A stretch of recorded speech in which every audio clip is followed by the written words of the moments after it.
An elegant woman can be beautiful, absolutely gorgeous. However, if this elegant woman doesn't have these 10 things that truly give away her class, then she cannot call herself elegant. Let's find out what those 10 things are.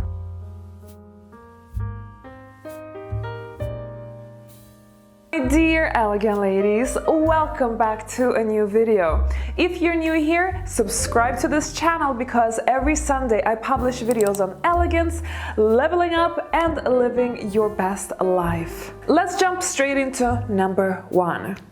Elegant women are not desperate. Not only are we not desperate for men, we do not run after men. That is the golden rule if you are an elegant woman. But we're also not desperate for people in general, meaning acquaintances, friendships, etc. Meaning that we do set boundaries and we work a lot with boundaries. We understand our own value, we therefore don't settle for less, and we know how we should be treated. We demand respect because, after all, we respect others, so at least people can respect us in return. Point number 2. Now, I just spoke about respect, but we also show others respect. That's why we work so much with manners and etiquette. Sometimes people think that, okay, well, these ladies, they just think that they have to learn all these etiquette rules because they think that that's what the affluent does, so they have to do the same. But in reality, it's actually not so much about that. Certainly, you want to be able to navigate confidently in the upper levels of society, and sometimes certain communities and groups of people, they will have a stricter kind of code of conduct, and they will perhaps apply stricter forms of etiquette. But actually, the true reason why manners and etiquette matter so much is because that shows class. It doesn't show your wealth at all, because class does not equal levels of wealth. Not all wealthy people have class, unfortunately, so that has nothing to do with the economic status of a person. Class is something that has to do with respect. Again, how you treat others, how you treat yourself, how compassionate you are, how humble you are, etc. Number 3. Elegant women do not do any drama. And again, this really shows a person's class, as I just spoke about, because women who are constantly in battles, in fights, having issues with people, women who seem to be fighting with someone pretty much every single day. Now that does not signal class. That just signals that you're a drama queen, and that you're perhaps insecure, and that you have all kinds of issues going on with yourself. But elegant women, they don't do drama. Okay, I understand life happens. There might be an occasional feud here and there, Not everything is picture perfect, and this doesn't mean that you can never have any arguments or that you can never feel upset or anything like that. But elegant women, they pick their battles. Stay away from reoccurring drama. And dramatic people as well. Number 4. Elegant women are not jealous. So one thing that I really want you to know, ladies, is that when you upgrade in your life, on this level up journey, if you are in the beginning stage, you're gonna notice that, nobody seems to be really jealous of me. But the more you level up, the better your life becomes, the more jealousy is gonna occur in your life. Unfortunately, ladies, this is unavoidable. It's part of life, it's part of the game. And when I say jealousy, I mean in particularly female jealousy. Men tend to be a little bit more aggressive when they're jealous. However, women, they like to use psychology and become perhaps mean, passive-aggressive, maybe start bullying, or use all kinds of different tactics whenever they feel that uncomfortable feeling of jealousy. They have to release that energy, and that's when jealousy shows in a person. But ladies, first I want you to know one thing, is that there are 2 types of jealousy. There is this one very innocent, positive envy, I call it. Let's say someone bought a new car, and you don't have a car, your car is maybe really awful, uncomfortable to drive, and really ugly on top of it.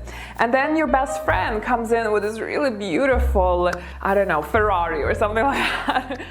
And because you have this positive envy, you would be looking at her and feel motivated to also work harder, to also do better in your life so that you can afford getting a Ferrari just like she has. And then you have the maliciously jealous one, the one who would look at her friend with that Ferrari and be maybe talking behind this friend's back saying that, yeah, she just slept with a bunch of guys in order to get that car. Or, I don't know, start inventing things saying that, oh no, it's rented, it's not even hers. Or who knows, maybe start saying that that color is hideous and who would on earth get a car in such color? How tacky. But the thing is that elegant women, they are truly happy for one another. They don't feel ever really jealous. If they feel some form of uncomfortable feelings, then they start actually questioning themselves. Why am I feeling like this? This has to do with me. This has nothing to do with that person. She has worked so hard to get that Ferrari. I should be happy for her, but I cannot. Why can I not be happy? And then basically you start inquiring within yourselves. Elegant women, they feel inspired by others' success because they know that then it's even more possible and that maybe one day it's gonna then happen for them as well. Especially when you know that those people that you surround yourselves with, you become like them. So it's therefore so good to have people who do well in your life because their success is gonna transmit to you. And did you know actually that there are different types of elegant women? So there isn't just one size fits all approach, and not even in elegance. And ladies, I have created a free quiz where you can actually go and test which elegant type of lady you are.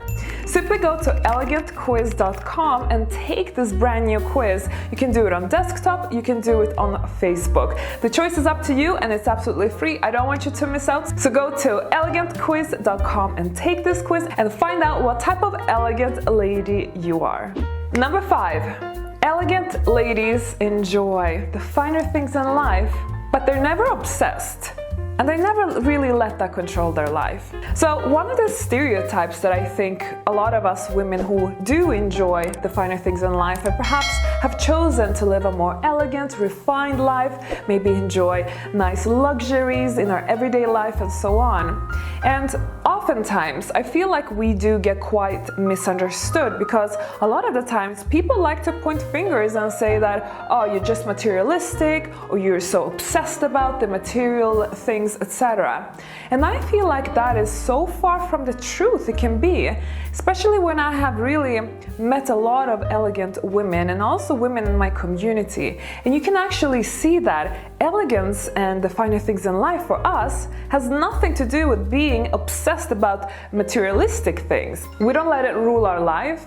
We don't ever let it define our identity. And we never ever let it define our own personal value. But what really gives us value is the value that comes from inside. The confidence that we have worked on so long and the self-esteem. The leveling up journey is really a self-empowerment journey, and that's what I teach in my online finishing school in my signature program called Secrets of the Elite Woman. If you want to join this program, go to eliteupgrade.com and put yourself on the wait list because soon we'll be opening up for new students. Number 6. Elegant women communicate clearly. Okay, so I think you all know that when we are upgrading ourselves, when we are leveling up, where we are refining ourselves, the type of work that we do in my online finishing school. We do work a lot with our communication, meaning that we stop swearing, we stop using slang, we refine our vocabulary, we understand what topics are appropriate to talk about and so on. But did you actually know that there is so much more to communication than just that? Elegant women communicate clearly because do you know what happens when you don't communicate clearly with people? Drama, fights, issues, problems, etc. And we really need to take ownership for ourselves because none of us are picture perfect. We all come with our own issues and so on, and unfortunately many people just end up neglecting their issues. They think that they're fine just the way they are, or they don't want to really take that ownership because sometimes taking ownership is a painful process. But elegant women, they work on themselves. They understand that, okay, I have some bad habits that I want to improve. I want to improve primarily for myself, but also for the people that I love around me. And what happens when you start communicating clearly is that you end up making yourself heard, making others feel heard in a non-judgmental way, listening to other people with compassion, not jumping to conclusions. Really try to keep your mind open. All all of these traits are very elegant and something that an elegant woman must master. Number 7. Elegant women, they celebrate their personality. So another stereotype that I feel a lot of us get is that when we are on this elegant journey, people start thinking that we are trying to become someone we're not. This journey is about primarily to remove all of those things that are holding us back, holding our potential back, those bad habits, those things that I just spoke to you about. So it's about working on yourself to become a better version of yourself. And us, we have chosen to add more of an elegant touch to ourselves, because elegance is ultimately just like a subculture. It's like a personal style. And I think that's what's really important to take into account. So for this reason, ladies, you might be a different type of elegant lady, and you can actually find that out by going to elegantquiz.com and take the "What type of elegant lady you are" quiz. And ladies, don't forget, it's free, so just hop on over there after this video and do the little quiz. Number 8. Now this really goes hand in hand with the previous point, because if we are able to celebrate our own uniqueness, then we definitely should be celebrating other people's uniqueness and differences. So number 8 is therefore, elegant ladies never look down on people who are different. First and foremost, there is nothing that signals more class and elegance than being open-minded and non-judgmental. Just because you have chosen to be more of an elegant woman, you have to remember that you are just, embarking in a subculture. This doesn't mean that people who are not elegant, that they are bad or that they are to look down on some level. I don't like when women use elegance to feel superior to others. I think it's not elegant behavior whatsoever. It signals low class, and it's just something that I don't support. I think it's important that we do have people who are different to us in our own network, in our social circle, etc. And also I want to talk a little bit about the fact that on my platform, we reference a lot to plain Janes and average Joes. Plain Janes and average Joes is really just a metaphor to symbolize where we come from ourselves. So I have been a plain Jane myself, and I have lived a very average Joe life. But I have worked very hard on upgrading myself and upgrading my lifestyle to kind of move away from that, because that was not right for me. However, there are many people out there who, might be living average Joe lives. And you know what? Just because it's not right for me doesn't mean it's not right for them. Doesn't mean that they are doing something bad or that we should be looking down on them now. Not at all.